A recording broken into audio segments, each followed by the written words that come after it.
Fíjense, la semana pasada un amigo me mandó un blog de dos hombres que fueron cristianos, que sirvieron en ministerios de evangelismo y que caminaron aparentemente muy cerca del cristianismo. Ellos mismos afirman que crecieron en el cristianismo, que así los educaron sus padres, crecieron en la iglesia, pero que llegó un momento en sus vidas en el que se dieron cuenta de que no podían seguir siendo cristianos y mantener su integridad.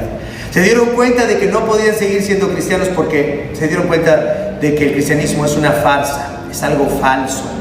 Y entonces tienen un blog que es muy popular entre muchos jóvenes. ¿Por qué? Porque realmente afirman o hacen creerle más bien a su audiencia que ellos han llegado a la conclusión de que no pueden ser cristianos porque han encontrado lo falso del cristianismo, porque el cristianismo no es algo verdadero. Esto es lo que ellos afirman y dan sus argumentos en cada programa. Entonces es algo muy interesante, es algo muy bueno para las personas que no quieren ser cristianas. Pero al ver por lo menos este blog, el blog que me envió mi amigo de esta semana o de ese día, la verdad vi que sus argumentos son bastante débiles, son bastante vulgares. El tema de ese día era: si pudieras regresar al pasado, en cualquier punto de la historia, ¿a qué punto del pasado regresarías? Esa era la temática del día. Y entonces uno de ellos dijo: yo regresaría, me encantaría ver el momento en el que aparece la vida humana sobre la tierra. Y dice, señala con mucho énfasis: no estoy diciendo que me gustaría ver a Dios poniendo la vida sobre la tierra. Sé que eso es algo tonto, sé que eso no existe, ¿no? Pero me gustaría ver si, por ejemplo, los alienígenas vinieron y pusieron la semilla de la vida en la tierra, si pusieron todas las especies en esa tierra primordial y si de ahí empezó a surgir esa vida. Me gustaría ver si los alienígenas fueron los que lo hicieron. La verdad es que me quedé así, ¿en serio?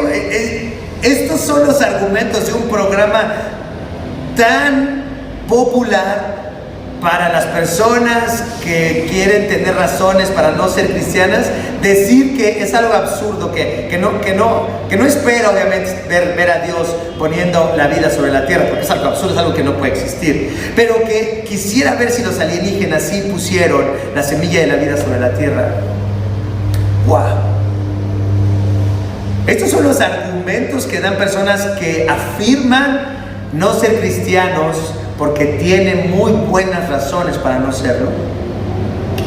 La segunda persona dijo, después de decir varios pasajes de la historia donde le gustaría estar, dijo: pero también me gustaría ir al tiempo de Jesús. Me encantaría estar ahí presente para ver si es cierto. Me encantaría ver al niñito con sus 2 peces y con sus panes, y que empiezan a multiplicarse los pececillos y los panes y que se alimenta una multitud. Me encantaría ver eso. Dice, también me gustaría ver algo. Me gustaría ver si la resurrección fue verdadera. Me gustaría estar ahí en la tumba. Me gustaría ver al ángel. Me gustaría ver si eso es verdad o no. Dice, pero no creas, le dice a su amigo, no creas que si yo viera esos milagros de Cristo y si yo viera la resurrección, no creas que yo cambiaría mi forma de pensar, no creas que yo diría, eso me haría ser cristiano. Si yo viera que eso es cierto, entonces yo sería cristiano. De una vez te digo, no estoy diciendo eso. Aunque yo viera que eso es cierto, yo no sería un cristiano. Qué ejercicio tan interesante en el que vemos la naturaleza humana que rechaza a Dios de manera automática, que odia a Dios de manera automática. Estos hombres no tienen, por lo menos no dieron ningún argumento lógico, bien pensado, inteligente para decir que no pueden ser cristianos, para afirmar la falsedad de la fe cristiana. Realmente lo único que vi en ese blog fue a dos hombres que son como cualquiera de nosotros antes de que el Espíritu Santo nos regenerara, buscando razones absurdas, sin sustento, para mantenernos alejados de Dios. Eso es lo que corrompió al mundo, el deseo de Adán y Eva de mantenerse alejados de Dios y de vivir de manera independiente de Dios, determinando ellos lo que es bueno y lo que es malo. Y así vemos un blog súper popular en este tiempo entre los jóvenes que maneja la misma mecánica de Adán y Eva. ¿Cómo puedo mantenerme alejado de Dios y determinar yo lo que es bueno y lo que es malo?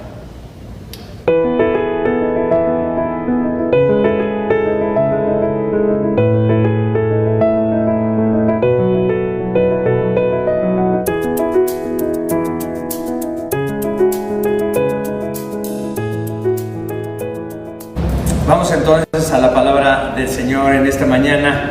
Qué bueno que podemos estar juntos ahí desde sus casas. Qué bueno que podemos pasar este tiempo cantando alabanzas a Cristo, haciendo la oración congregacional, compartiendo este tiempo y principalmente reflexionando en la palabra del Señor. Hoy vamos al tercer sermón de esta serie, el Evangelio del Catecismo de Heidelberg. Y hoy el título del sermón es El origen del mal, el deseo de vivir lejos de Dios, y el texto en el que vamos a meditar está en Génesis capítulo 3 versículo 1 al 23. Es el texto inicial para empezar esta reflexión en estas preguntas, las preguntas 6, 7 y 8 del Catecismo, y dice así Génesis 3 del 1 al 23. La serpiente era más astuta que todos los animales del campo que Dios el Señor había hecho. Así que le preguntó a la mujer: ¿es verdad que Dios les dijo que no comieran de ningún árbol del jardín? Podemos comer del fruto de todos los árboles, respondió la mujer. Pero en cuanto al fruto del árbol que está en medio del jardín, Dios nos ha dicho: no coman de ese árbol ni lo toquen, de lo contrario morirán. Pero la serpiente le dijo a la mujer: no es cierto, no van a morir. Dios sabe muy bien que cuando coman de ese árbol se les abrirán los ojos y llegarán a ser como Dios, conocedores del bien y del mal. La mujer vio que el fruto del árbol era bueno para comer y que tenía buen aspecto y era deseable para adquirir sabiduría. Así tomó de su fruto y comió. Luego le dio a su esposo y también él comió. En ese momento se les abrieron los ojos y tomaron conciencia de su desnudez. Por eso, para cubrirse, entretejieron hojas de higuera. Cuando el día comenzó a refrescar, el hombre y la mujer oyeron que Dios el Señor andaba recorriendo el jardín. Entonces corrieron a esconderse entre los árboles para que Dios no los viera. Pero Dios el Señor llamó al hombre y le dijo: ¿dónde estás? Y el hombre respondió: escuché que andabas por el jardín y tuve miedo porque estoy desnudo, por eso me escondí. ¿Y quién te ha dicho que estás desnudo?, le preguntó Dios. ¿Acaso has comido del fruto del árbol que yo te prohibí comer? Y él respondió: la mujer que me diste por compañera me dio de ese fruto y yo lo comí. Entonces Dios el Señor le preguntó a la mujer: ¿qué es lo que has hecho? La serpiente me engañó y comí, respondió ella. Dios el Señor dijo entonces a la serpiente: por causa de lo que has hecho, maldita serás entre todos los animales, tanto domésticos como salvajes. Te arrastrarás sobre tu vientre y comerás polvo todos los días de tu vida. Pondré enemistad entre tú y la mujer, y entre tu simiente y la de ella. Su simiente te aplastará la cabeza, pero tú le morderás el talón. Y a la mujer le dijo: multiplicaré tus dolores en el parto, y darás a luz a tus hijos con dolor. Desearás a tu marido, y él te dominará. Al hombre le dijo: por cuanto le hiciste caso a tu mujer y comiste del árbol del que te prohibí comer, maldita será la tierra por tu culpa. Con penosos trabajos comerás de ella todos los días de tu vida. La tierra te producirá cardos y espinas, y comerás hierbas silvestres. Te ganarás el pan con el sudor de tu frente hasta que vuelvas a la misma tierra de la cual fuiste sacado, porque polvo eres y al polvo volverás. El hombre llamó Eva a su mujer porque ella sería la madre de todo ser viviente.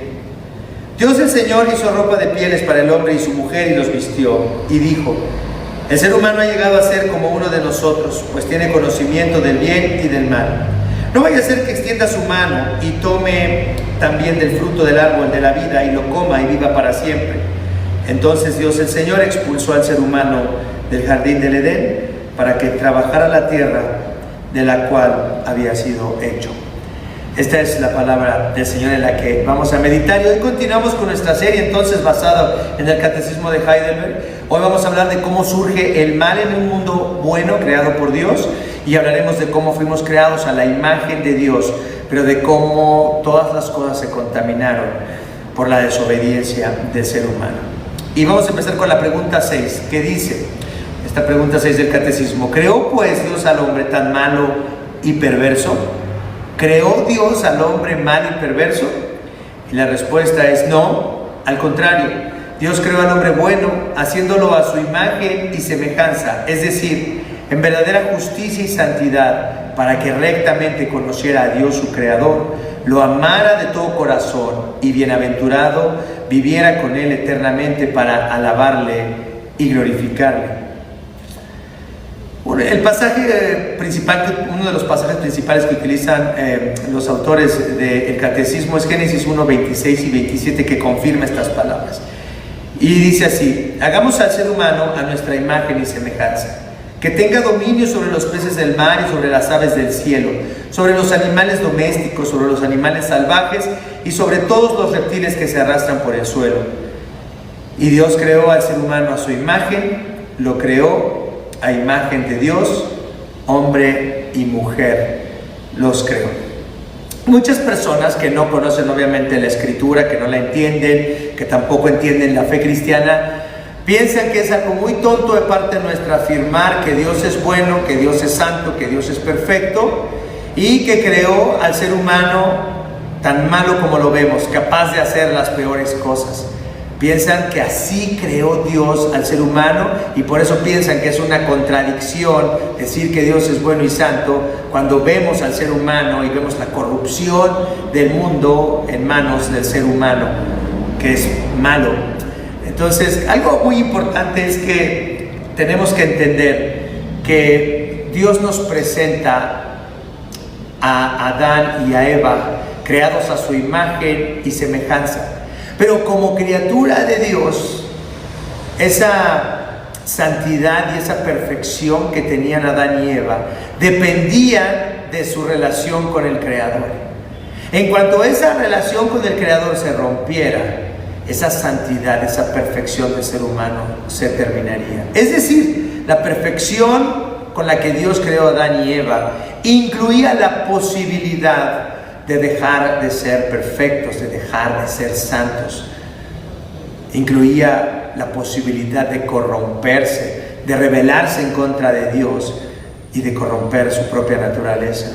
Eso era la posición que ellos tenían como criatura. Por eso Dios les dice: ustedes nunca deben de comer este árbol de la ciencia del bien y del mal, porque el día que de él coman van a morir.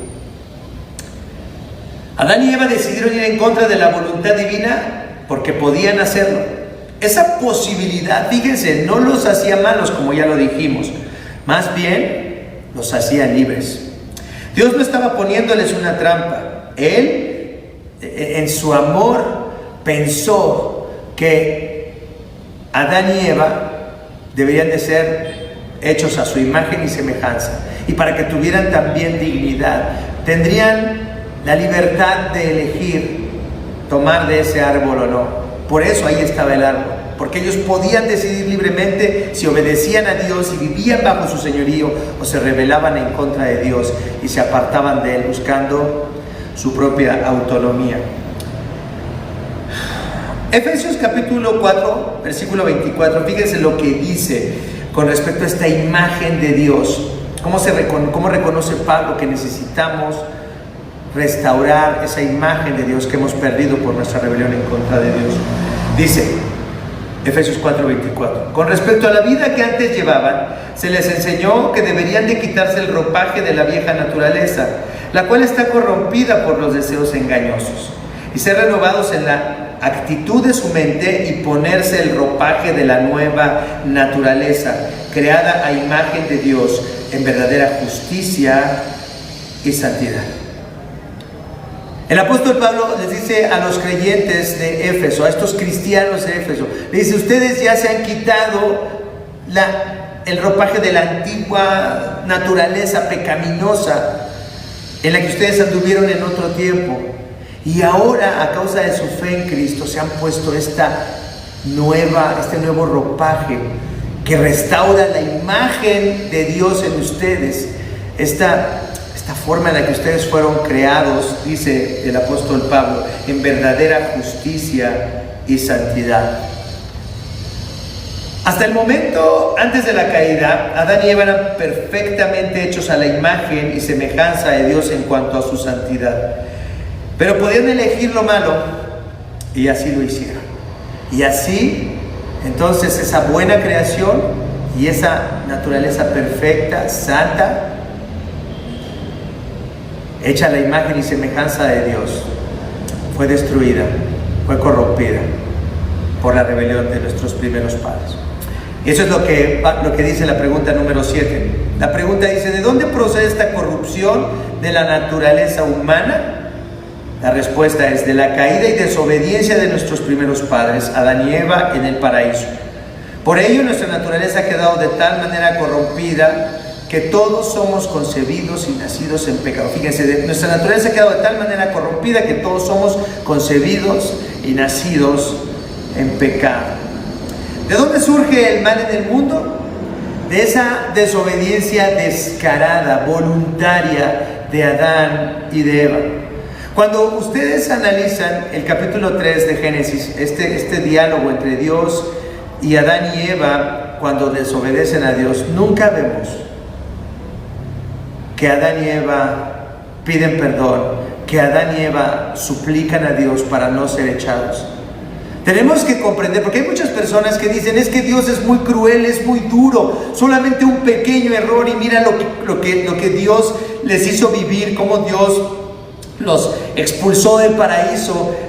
Dios que siempre dice que es tan paciente, tardo para la ira y grande en misericordia. ¿Por qué no les tuvo misericordia? ¿Por qué no les tuvo paciencia? ¿Por qué fue tan duro con ellos? No. Tenemos que entender lo que está ocurriendo en este pasaje. Adán y Eva no están arrepentidos por haber desobedecido a Dios.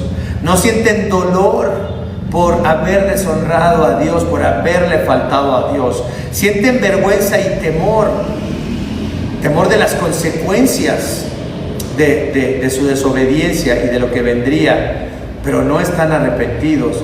Sienten vergüenza porque ahora el mal está en ellos. No solamente pueden saber que hay algo malo, pero ahora han experimentado el mal. Ahora de alguna manera su propia naturaleza se ha corrompido. Dios no es malo. Dios puso el árbol de la ciencia del bien y del mal, y Adán y Eva decidieron rebelarse en contra de Dios. Querían vivir independientes de Dios, querían ser autónomos, y la expulsión de Adán y de Eva del paraíso es concederles lo que ellos tanto anhelan. Por eso no hay palabras de arrepentimiento en el capítulo 3 de Génesis. Por eso no hay palabras de súplica y de ruego a Dios. Adán y Eva lo habían pensado bien. Adán y Eva querían ser independientes de Dios. Entonces la caída implica que Dios le concede al ser humano lo que desea: vivir lejos de Él. Y ese deseo de mantenernos alejados de Dios, de vivir lejos de Dios, es el principio de la corrupción de la humanidad. Cada ser humano, por naturaleza, como lo vimos también en el catecismo la semana pasada, odia al Señor y quiere mantenerse alejado de Dios. Fíjense, la semana pasada un amigo me mandó un blog de dos hombres que fueron cristianos, que sirvieron en ministerios de evangelismo y que caminaron aparentemente muy cerca del cristianismo. Ellos mismos afirman que crecieron en el cristianismo, que así los educaron sus padres, crecieron en la iglesia, pero que llegó un momento en sus vidas en el que se dieron cuenta de que no podían seguir siendo cristianos y mantener su integridad. Se dieron cuenta de que no podían seguir siendo cristianos porque se dieron cuenta de que el cristianismo es una farsa, es algo falso. Y entonces tienen un blog que es muy popular entre muchos jóvenes. ¿Por qué? Porque realmente afirman o hacen creerle más bien a su audiencia que ellos han llegado a la conclusión de que no pueden ser cristianos porque han encontrado lo falso del cristianismo, porque el cristianismo no es algo verdadero. Esto es lo que ellos afirman y dan sus argumentos en cada programa. Entonces es algo muy interesante, es algo muy bueno para las personas que no quieren ser cristianas. Pero al ver por lo menos este blog, el blog que me envió mi amigo de esta semana o de ese día, la verdad vi que sus argumentos son bastante débiles, son bastante vulgares. El tema de ese día era: si pudieras regresar al pasado, en cualquier punto de la historia, ¿a qué punto del pasado regresarías? Esa era la temática del día. Y entonces uno de ellos dijo: yo regresaría, me encantaría ver el momento en el que aparece la vida humana sobre la tierra. Y dice, señala con mucho énfasis: no estoy diciendo que me gustaría ver a Dios poniendo la vida sobre la tierra. Sé que eso es algo tonto, sé que eso no existe, ¿no? Pero me gustaría ver si, por ejemplo, los alienígenas vinieron y pusieron la semilla de la vida en la tierra, si pusieron todas las especies en esa tierra primordial y si de ahí empezó a surgir esa vida. Me gustaría ver si los alienígenas fueron los que lo hicieron. La verdad es que me quedé así, ¿en serio? Estos son los argumentos de un programa tan popular para las personas que quieren tener razones para no ser cristianas. Decir que es algo absurdo, que no espera obviamente ver a Dios poniendo la vida sobre la tierra, porque es algo absurdo, es algo que no puede existir, pero que quisiera ver si los alienígenas sí pusieron la semilla de la vida sobre la tierra. ¡Wow! Estos son los argumentos que dan personas que afirman no ser cristianos porque tienen muy buenas razones para no serlo. La segunda persona dijo, después de decir varios pasajes de la historia donde le gustaría estar, dijo: pero también me gustaría ir al tiempo de Jesús. Me encantaría estar ahí presente para ver si es cierto. Me encantaría ver al niñito con sus 2 peces y con sus panes, y que empiezan a multiplicarse los pececillos y los panes y que se alimenta una multitud. Me encantaría ver eso. Dice, también me gustaría ver algo. Me gustaría ver si la resurrección fue verdadera. Me gustaría estar ahí en la tumba. Me gustaría ver al ángel. Me gustaría ver si eso es verdad o no. Dice, pero no creas, le dice a su amigo, no creas que si yo viera esos milagros de Cristo y si yo viera la resurrección, no creas que yo cambiaría mi forma de pensar, no creas que yo diría, eso me haría ser cristiano. Si yo viera que eso es cierto, entonces yo sería cristiano. De una vez te digo, no estoy diciendo eso. Aunque yo viera que eso es cierto, yo no sería un cristiano. Qué ejercicio tan interesante en el que vemos la naturaleza humana que rechaza a Dios de manera automática, que odia a Dios de manera automática. Estos hombres no tienen, por lo menos no dieron ningún argumento lógico, bien pensado, inteligente para decir que no pueden ser cristianos, para afirmar la falsedad de la fe cristiana. Realmente lo único que vi en ese blog fue a 2 hombres que son como cualquiera de nosotros antes de que el Espíritu Santo nos regenerara, buscando razones absurdas, sin sustento, para mantenernos alejados de Dios. Eso es lo que corrompió al mundo. El deseo de Adán y Eva de mantenerse alejados de Dios y de vivir de manera independiente de Dios, determinando ellos lo que es bueno y lo que es malo. Y así vemos un blog súper popular en este tiempo entre los jóvenes que maneja la misma mecánica de Adán y Eva. ¿Cómo puedo mantenerme alejado de Dios y determinar yo lo que es bueno y lo que es malo? Ese es el origen del mal, el deseo, el origen de la maldad en el mundo, el deseo de mantenernos alejados de Dios. Fíjense, en Génesis capítulo 3, versículos 6 al 7, fíjense lo que dice esta palabra.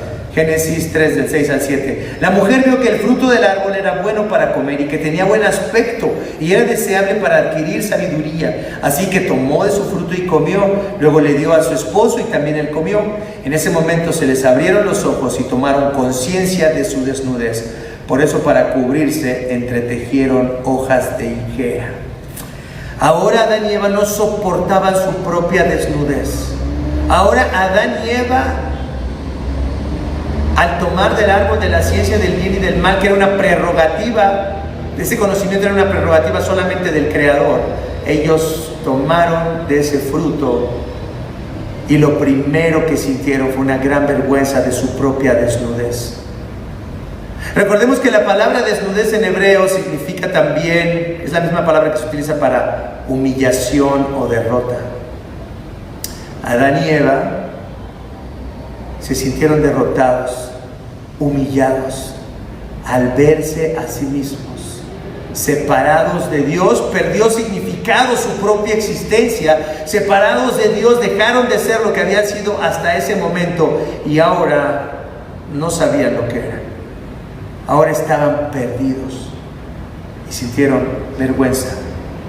Al tomar del fruto prohibido, Adán y Eva también corrompieron sus relaciones con Dios, con ellos mismos y con la tierra.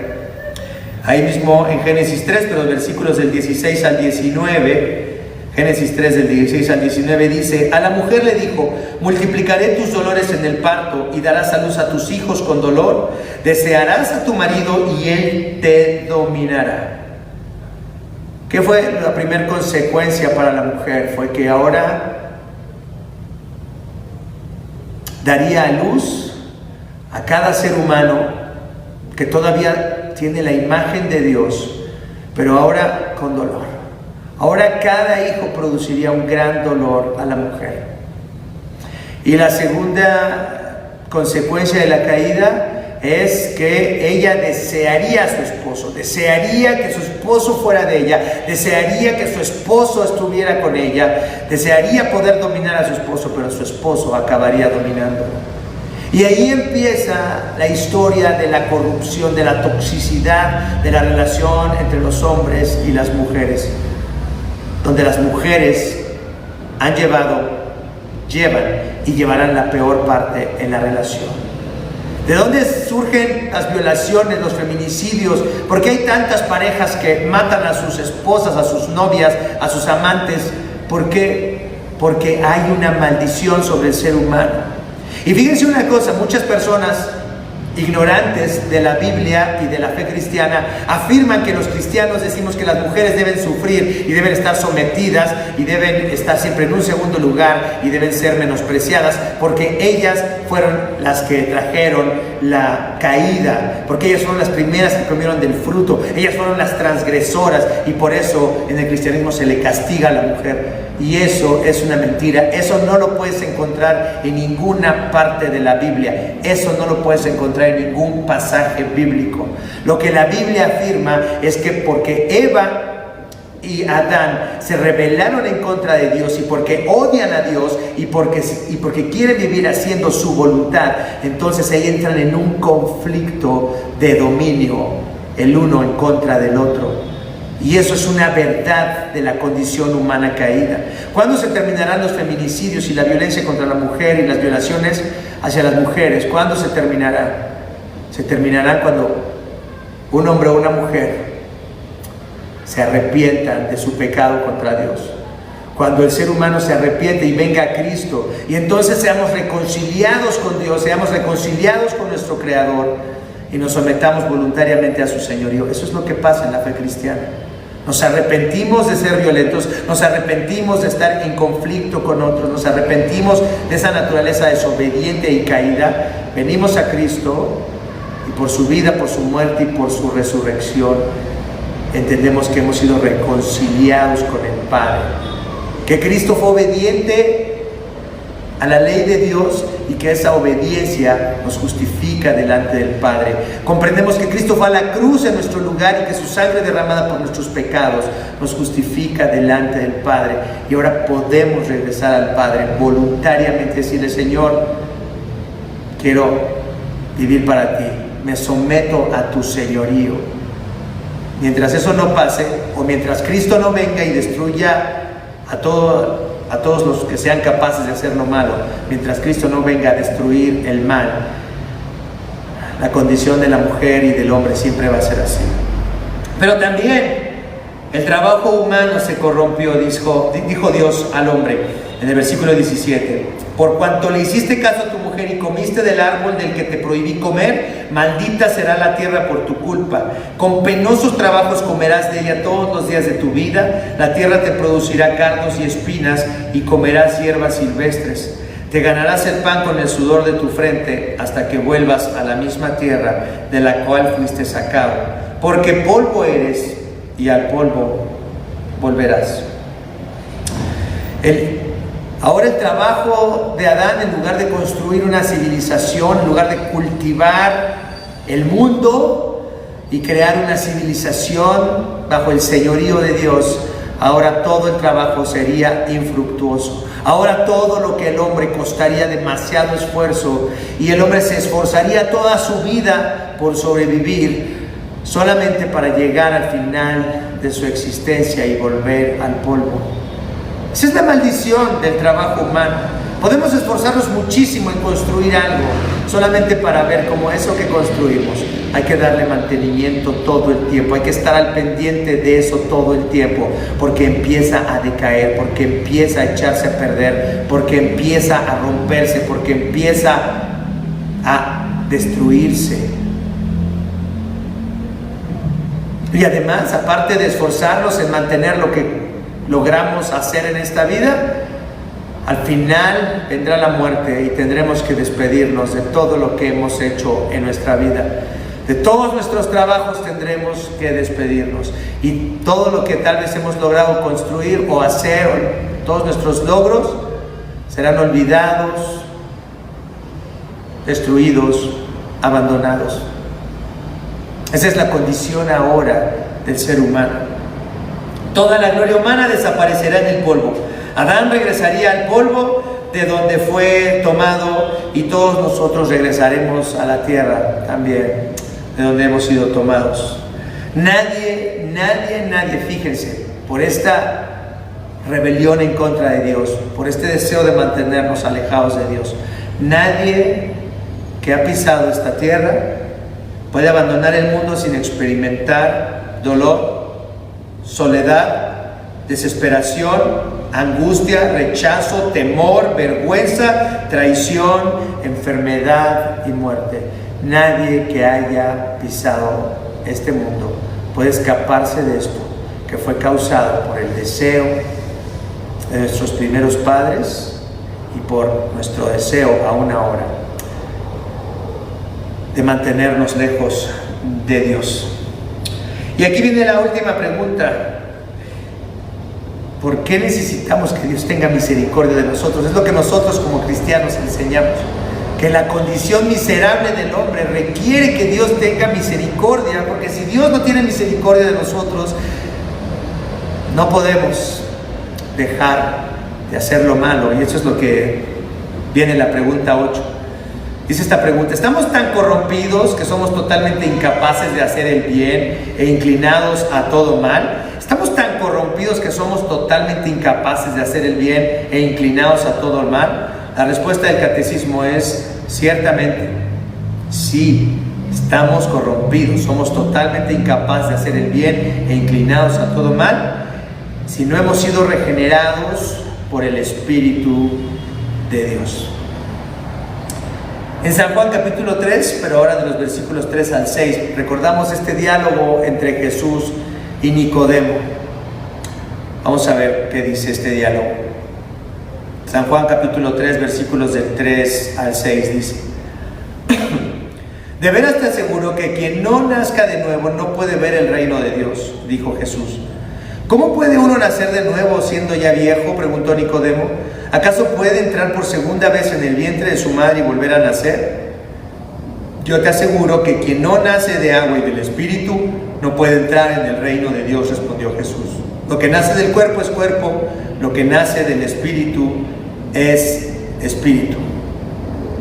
Cristo habla de la condición humana con Nicodemo y le explica que no es posible ver el reino de los cielos, que no es posible estar en comunión con Dios otra vez si primero el Espíritu Santo no nos regenera para poder reconocer dos cosas: nuestra condición humana caída y miserable, nuestra rebelión y nuestro odio hacia Dios, y reconocer que necesitamos un Salvador y hallar en Cristo, en su vida, en su muerte y en su resurrección, el motivo para nuestra reconciliación con nuestro Padre.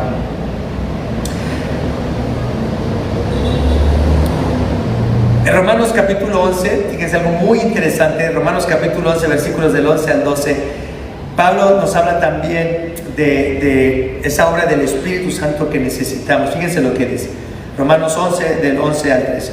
Y si el Espíritu de aquel que levantó a Jesús entre los muertos vive en ustedes, el mismo que levantó a Cristo de entre los muertos también dará vida a sus cuerpos mortales por medio del Espíritu que vive en ustedes. Por tanto, hermanos, tenemos una obligación, pero no es la de vivir conforme a la naturaleza pecaminosa, porque si ustedes viven conforme a ella, morirán.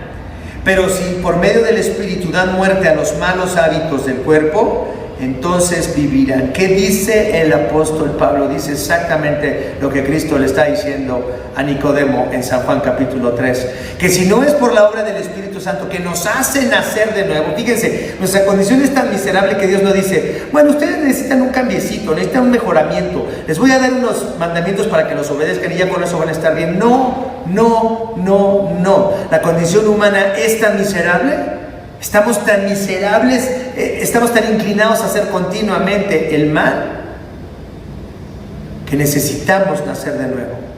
Y Pablo, diciendo, hablándoles a los romanos, les dice, tenemos una obligación, hermanos, pero no es la de vivir conforme a la naturaleza pecaminosa, porque si viven conforme a ella van a morir. Si ustedes siguen viviendo conforme a lo que ustedes quieren hacer, en contraposición a lo que Dios manda, entonces van a morir. Pero si el Espíritu Santo está en ustedes, fíjense, si el Espíritu Santo está en ustedes, entonces ustedes son capaces de obedecer a Dios. Ustedes son capaces de hacer la voluntad de Dios. Algo muy importante que tenemos que entender es que si somos cristianos, es por la obra del Espíritu Santo que nos ha regenerado y que ahora nos permite entender que lo que Dios nos manda es bueno y nos permite tener la fuerza para hacer lo que Dios quiere. Pecamos, pero cuando pecamos es porque queremos pecar, no es porque necesitamos pecar, porque necesariamente vamos a pecar. No, ahora tenemos el Espíritu Santo que nos fortalece para hacer la voluntad de Dios, pero está en nosotros el deseo todavía de hacer lo malo, esa inclinación a hacer lo malo. Fíjense, otra vez podemos pensar que decir que somos incapaces de hacer el bien, como dice el catecismo, es una exageración, porque sinceramente vemos mucho bien en el mundo, vemos a mucha gente que es muy generosa y que no es cristiana, vemos a mucha gente hacer actos heroicos y que tampoco son cristianos, vemos a muchas personas sirviendo a personas necesitadas y tampoco son cristianos. Entonces muchas personas dicen, es una exageración. Los cristianos siempre exageran cuando hablan del pecado y dicen que están inclinados a hacer siempre lo malo, son muy dramáticos los cristianos. No es cierto. Fíjense una cosa, el hecho de ver a las personas no cristianas haciendo buenas acciones no quiere decir que son buenos. De hecho, nosotros cuando no éramos cristianos hacíamos cosas buenas, pero esas cosas buenas no nos hacían buenos delante de Dios. ¿Están de acuerdo? Es lo que dice Pablo en Romanos capítulo 2 versículos 14 y 15. Dice, cuando los gentiles que no tienen ley, es decir, los que no conocen la Biblia, los que no eran judíos, cumplen por naturaleza lo que la ley exige. Ellos son ley para sí mismos, aunque no tengan la ley. Estos muestran que llevan escrito en el corazón lo que la ley exige, como lo atestigua su conciencia, pues sus propios pensamientos algunas veces los acusan y otras veces los excusan. Entonces, el hecho de que el ser humano, por tener la imagen de Dios, sea capaz de hacer alguna obra buena, no quiere decir que esas obras son hechas de acuerdo a la voluntad de Dios. No quiere decir que esas obras implican que Dios no vea al pecador como su enemigo. Una buena obra no hace que un asesino deje de ser asesino. No diríamos, ese asesino está dándole de comer a una persona. No, pero sigue matando. Es muy bueno. Claro que nadie diría eso. Una buena obra no hace a un adúltero o a un violador una buena persona. No porque un adúltero o un violador ayudó a una viejita a cruzar la calle, o llevó comida a los pobres, o dio una donación a un hospital, es una buena persona. No podemos decir eso. Eso es lo que dice San Pablo. Los seres humanos son capaces de hacer cosas buenas porque tienen la imagen de Dios, pero eso no los hace buenos delante de Dios. En Efesios capítulo 2, versículo 1 al 6, fíjense lo que dice el apóstol Pablo, enseñándoles a estos cristianos de Éfeso. En otro tiempo, ustedes estaban muertos en sus transgresiones y pecados, en los cuales andaban conforme a los poderes de este mundo. Se conducían según el que gobierna las tinieblas, según el espíritu que ahora ejerce su poder en los que viven en la desobediencia. En ese tiempo también nosotros vivíamos como ellos, impulsados por nuestros deseos pecaminosos, siguiendo nuestra propia voluntad y nuestros propósitos. Y como los demás éramos por naturaleza objeto de la ira de Dios, merecíamos la ira de Dios y vivíamos haciendo lo malo en rebeldía en contra de Dios, viviendo conforme al príncipe, dice, de las tinieblas, conforme al diablo.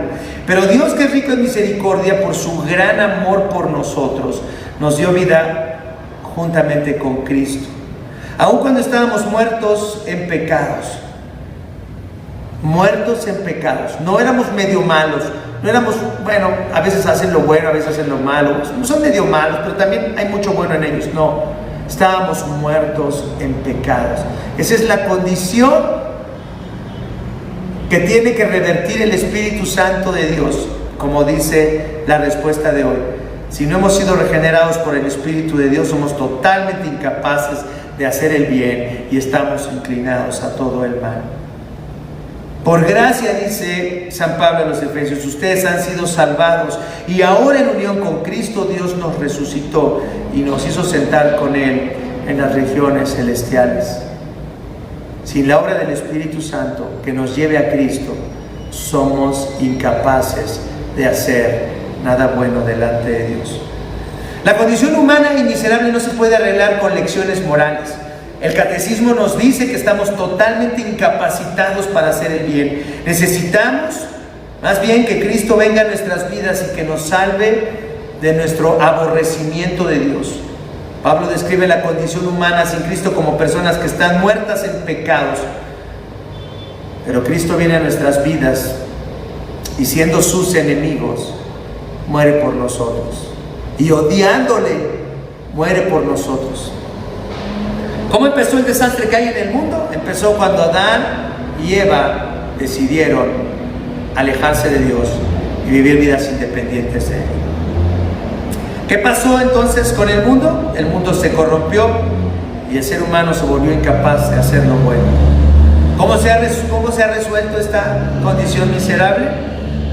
Dios envió a su Hijo para que halláramos en Él el perdón de nuestros pecados. Y es la obra del Espíritu Santo la que nos aplica esa obra de Cristo, la aplica a nuestros corazones. ¿Serán estas verdades del Evangelio las que hoy sean nuestro único consuelo en la vida y en la muerte? Vamos a orar. Padre Santo, Padre amoroso, Padre bueno, Señor, ¿qué sería de nosotros si no hubieras enviado a tu Hijo Jesucristo? Y si el Espíritu Santo no hubiera trabajado en nosotros, si hubiera abierto nuestros ojos No para sentirnos avergonzados como se sintieron avergonzados Adán y Eva cuando abrieron los ojos, pero para abrir los ojos, Señor, a una esperanza, a la única esperanza que hay, y es la esperanza de que seamos aceptados y perdonados por causa de Jesucristo. Señor, gracias por abrir nuestros ojos para ver nuestra condición miserable, para ver que estamos inclinados todo el tiempo al mal. Padre, gracias por la obra de ese Espíritu Santo que nos ha capacitado para ahora poner nuestra fe y nuestra confianza solamente en Cristo, en su vida, en su muerte y en su resurrección. Padre, gracias, Señor, por lo que has hecho para salvarnos cuando éramos tus enemigos, cuando te odiábamos, cuando éramos blasfemos, cuando queríamos mantenernos alejados de ti y huir de ti. Tuviste piedad de nosotros y nos trajiste, Señor, por la renovación de tu Espíritu Santo, a ti, a los pies de la cruz. Señor, no queremos alejarnos nunca de los pies de la cruz. Necesitamos mantenernos a los pies de la cruz. Señor, que no haya nada en esta vida que nos aparte de nuestra necesidad infinita de mantenernos abrazados a los pies de la cruz. Manténnos ahí y nunca nos dejes ir. Te agradecemos, Señor, por tu amor, por tu gracia, por tu perdón, por la verdad de tu palabra. Oramos todo esto en el nombre de Jesús, tu Hijo. Amén. Amén.